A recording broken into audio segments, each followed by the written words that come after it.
Excited to see your faces, yung mga nagbakasyon, na-miss namin kayo.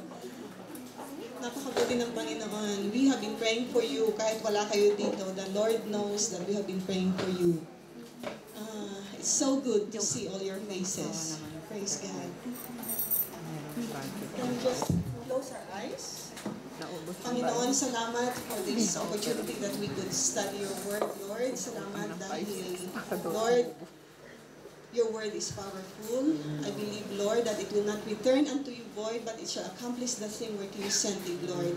As you send the rain to water the plants and the soil, Lord, thank you that your word will not return unto you void. Lord, hide me in the shadow of your wings. Holy Spirit, I pray and I ask for your anointing and for your help, for your power. Lord, that I might speak out of your power and not out of your ability, not out of my ability, Lord, but out of your power, so that the glory and the honor will be yours alone. In Jesus' name I pray. Amen. Praise God.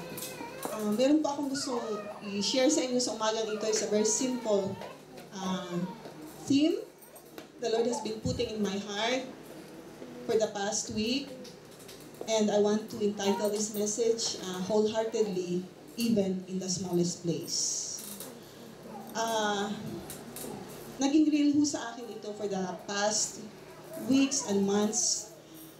Kasi alam niyo ho yung aking sitwasyon sa trabaho. We're open on Sundays and holidays. Sa Pilipinas pa lang ho ako naging kagawi ako na pumunta sa church every Sunday. And it really hurts not to be able to attend the church for 2 weeks or for 3 weeks. Pero may purpose ang Panginoon. He's giving us the grace in every situation where we are. Meron siyang tinuturo. Do you agree with that? Amen. Amen.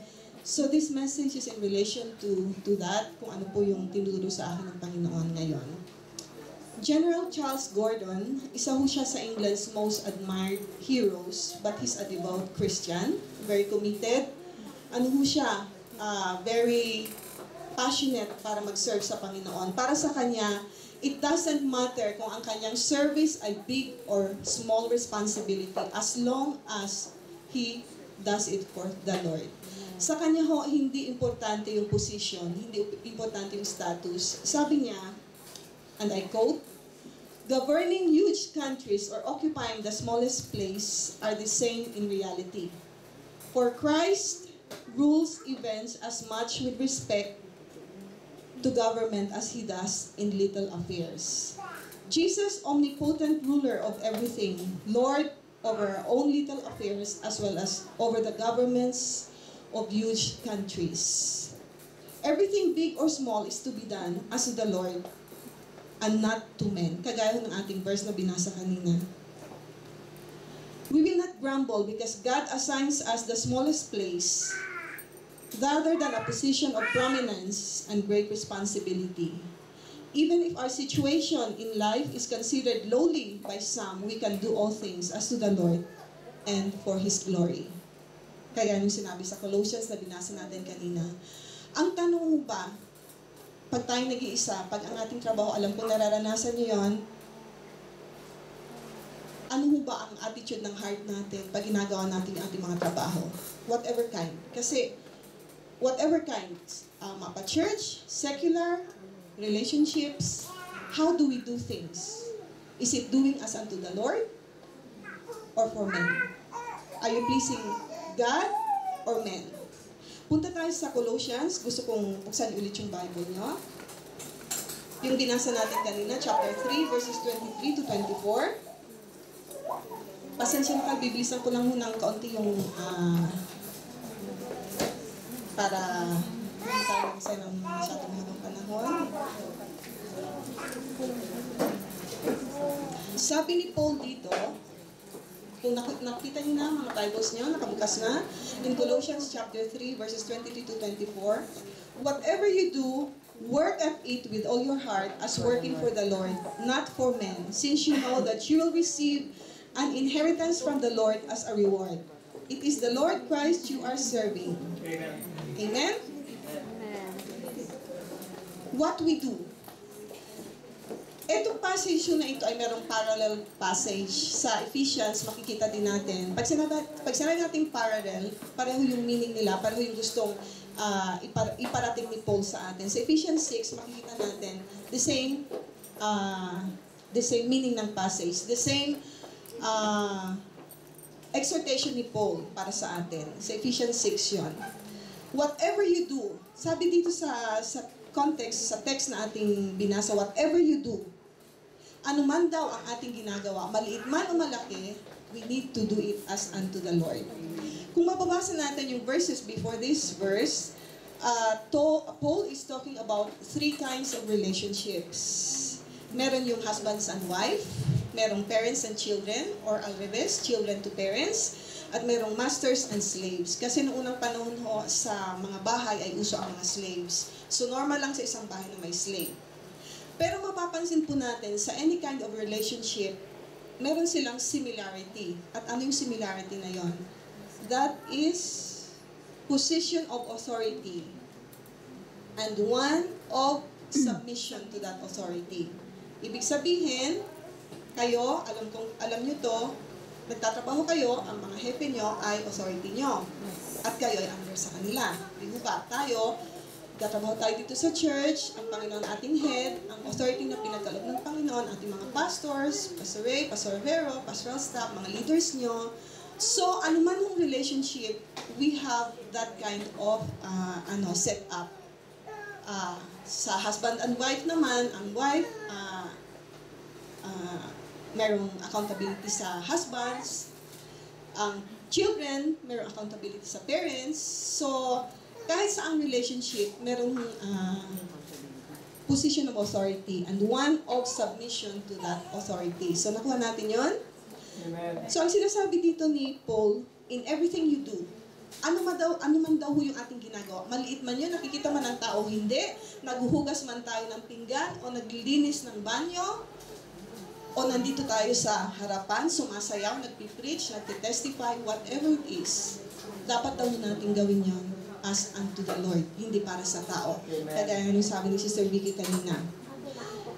So, ang aspect na ito, hindi lang sa ating Christian life, kahit din sa ating secular life. In everything you do, whether it's as church, or work, or home, sa ating mga trabaho, whether it's so-called spiritual thing, or so-called secular thing, whether it's a laborious thing or fun thing, kahit daw tayo nag-enjoy, we need to do it as unto the Lord. Amen? Amen? Kahit sa ating pag-uusap, sa ating pag-sharing, we need to do it as unto the Lord. Ano bang ibig sabihin? Kasi sabi ni Paul dito, whatever you do, do it as unto the Lord. Not for men, since you know that you'll receive an inheritance. Sabi niya pa dito, work at it with all your heart. Kaya nga ang title nitong message na to, wholeheartedly, even in the smallest place. Kasi kung minsan, ang daling mag-work pag alam natin may nakatingin. Hindi ho ba? Tayo ho ba dito pagka may hepe tayo, kailangan magtrabaho tayo.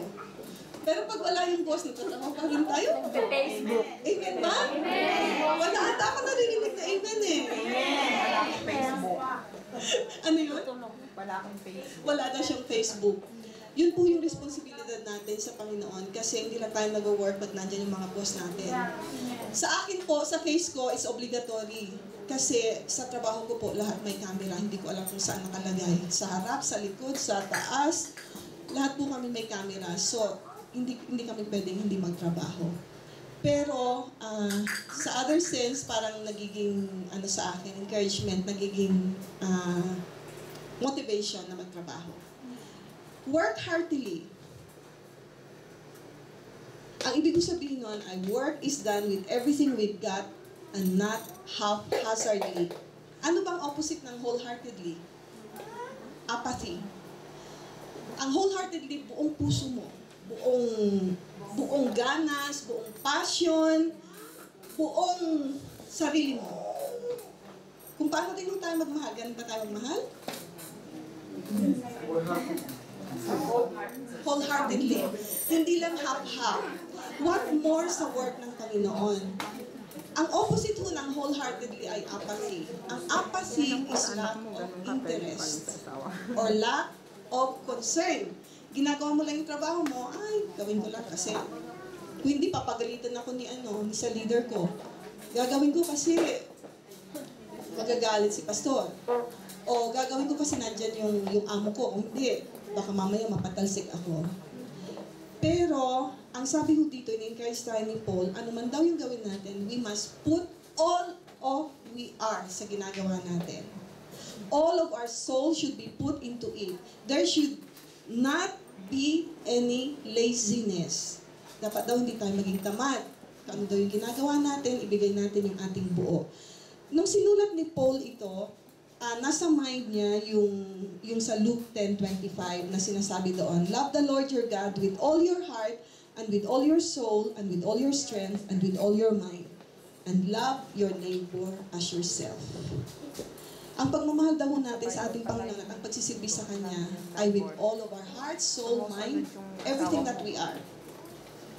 Alam niyo ba kung ano yung hinihingi ng Panginoon sa atin? There's only one thing that God asked us from us in relation doon sa sinabi ni Sister Vicky kanina. Alam niyo ba kung ano hinihingi? There's only one thing God wants from you. You know what it is? Everything. There's only one thing God wants from you and from me. Everything. Alam niyo ba ang meaning ng word na yon? Everything, walang reservation, 100%. Hindi 99.9%, 98%, everything. Lahat ng ating pag-iisip, lahat ng ating puso, lahat ng ating bulsa, lahat ng ating oras. Napakadali kong sabihin. Pero mahirap gawin, hindi mo ba? But the Lord will give us the grace. Sabi nga daw sa servanthood, hindi mo maging madali ang mag-serve sa Panginoon at maging servant ng Panginoon. There's a lot of trials. Alam ko sa church na ito, lahat sa atin ay binigyan ng Panginoon ng at least one gift. Do you believe in that? Amen. Wala dito na walang isang gift. At ang gift na yan ay binigay ng Panginoon para magamit niya sa church na to bring us mature and